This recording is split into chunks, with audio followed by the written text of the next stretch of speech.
चलिए मान लीजिए कि ये हमारे पास ये जो है 8 सेंटीमीटर दिया हुआ है।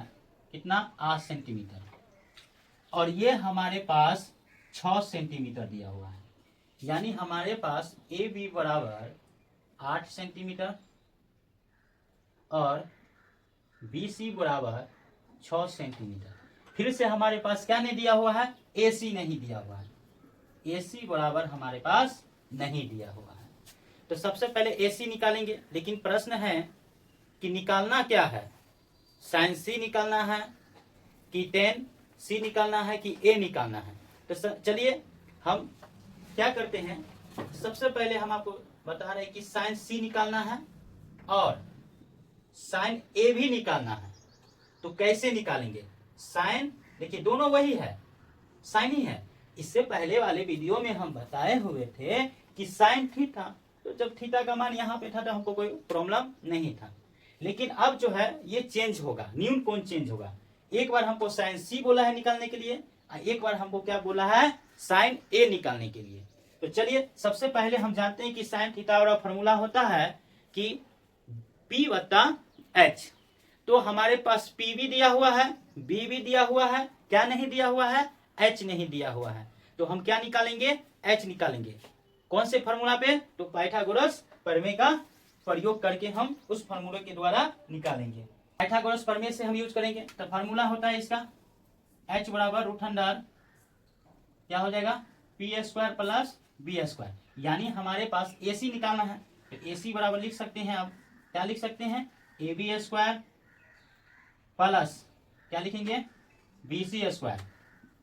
चलिए ए बी हमारे पास कितना दिया हुआ है? 8 सेंटीमीटर। तो जो 8 सेंटीमीटर है उस सेंटीमीटर को हम अगर आप चाहें तो के का रूप दे सकते, नहीं तो रहने दीजिए 8 सेंटीमीटर, कोई बात नहीं।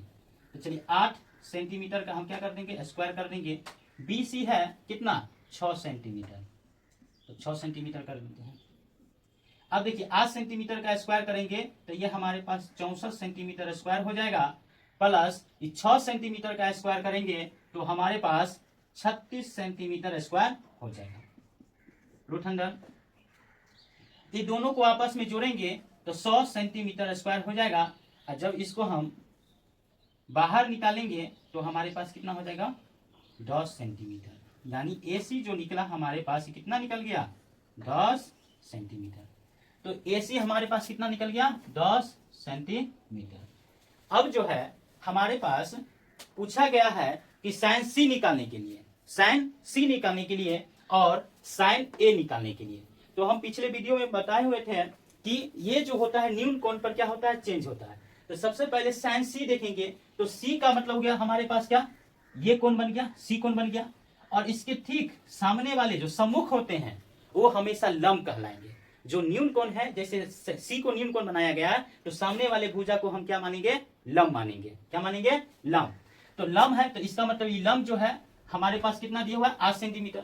और जब ये लंब हुआ तो ये हमारे पास क्या होगा? इसी कहता ये आधार हो गया। क्या है? आधार। हमेशा आधार पर ही लंब होता है। तो देखिए आधार हमारे पास क्या हो गया? 6 सेंटीमीटर। तो इसके लिए साइन सी के लिए ये तो समकोण बना हुआ है, ये बहुत परफेक्ट है। देखिए तो साइन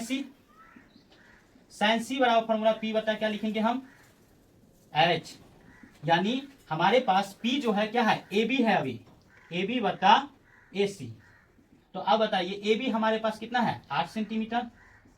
और हमारे पास कितना दिया हुआ है? ए सी दिया हुआ है 10 सेंटीमीटर। इस सेंटीमीटर को हटा के आप 8 बटा 10 सेंटीमीटर लिख सकते हैं। और छोटा करने चाहते हैं तो छोटा भी कर सकते हैं। 4 बटा क्या कर सकते हैं? इसको 5 कर सकते हैं। लेकिन यहां पर जो है एक और है, साइन ए बोला। तो चलिए ये फर्स्ट नंबर सवाल मेरा बन गया। सेकेंड नंबर सवाल देखिए। सेकेंड नंबर सवाल देखिए मेरा। सेकेंड नंबर सवाल में हमसे पूछा गया है साइन ए। और हम देखिए साइन ए पूछा गया है तो साइन ए, तो आप न्यून कोण क्या ये बनेगा? नहीं जी, ये न्यून कोण अब नहीं बनेगा। इसके लिए न्यून कोण कौन बन जाएगा? ये वाला। तो आप हमारे पास ये क्या हो गया? कोण बन गया, न्यून कोण। तो इसके सामने वाला सम्मुख वाला जो कोण बनेगा वो अब हो जाएगा लंब। अब वो हो जाएगा लंब। और ये जो है जब लंब ये हो गया तो आधार पे ही ना लंब होता है। तो ई त्रिभुज को ऐसे कीजिएगा तो ये ऊपर हो जाएगा, ये नीचे, तो इसका मतलब हो गया ये लंब और ये हो जाएगा आधार। ये चेंज नहीं होता है, ये चेंज अभी नहीं हुआ क्योंकि बी समकोण माना गया है, इसलिए ये अभी वही रहेगा। तो चलिए अब हमारे लिए ये तो फॉर्मूला होता है पी बता क्या एच, तो बताइए लंब हमारे लिए क्या हुआ, अब बी सी लंब हुआ कि नहीं हुआ, क्योंकि ए को न्यून कोण माने हैं तो बी सी हमारे लिए क्या हुआ, लंब हुआ। तो इसीलिए हम लिखेंगे बी सी बता क्या हो जाएगा बी सी, तो ई लंब है तो बी सी बता क्या हो जाएगा हम ए सी। तो बी सी कितना दिया हुआ है 6 सेंटीमीटर और ए सी कितना दिया हुआ है 10 सेंटीमीटर। इस सेंटीमीटर से सेंटीमीटर गया, अगर इसको काटेंगे तो 2 तिया 6 और 2 पंचे 10, है कि नहीं आपका आंसर। तो इसी तरह से सवाल आपको दिया जाएगा, बस घबराने की आवश्यकता नहीं है। सबसे पहले न्यून कोण को समझना पड़ेगा और ये देखना पड़ेगा कि न्यून कोण क्या बोला है, निकालने के ऊपर होता है, साइन सी बोला है या साइन ए बोला है। कभी कभी साइन बी भी बोल सकता है, ये जरूरी नहीं कि साइन का ही मान देगा, कॉस सी भी बोल सकता है, कॉस ए भी बोल सकता है, टेन ए भी बोल सकता है, टेन सी भी बोल सकता है, कॉसेस ए बोल सकता है, कॉसेस सी भी बोल सकता है। सो इससे रिलेटेड जितने भी सारे सवाल होंगे हम देखेंगे नेक्स्ट वीडियो में। आप लोग को बहुत बहुत धन्यवाद जो आप अपना कीमती समय निकाल के हमारे इस वीडियो को देखे हैं। अगर आप लोग को थोड़ा सा भी अच्छा लगे तो हमारे इस वीडियो को लाइक करेंगे।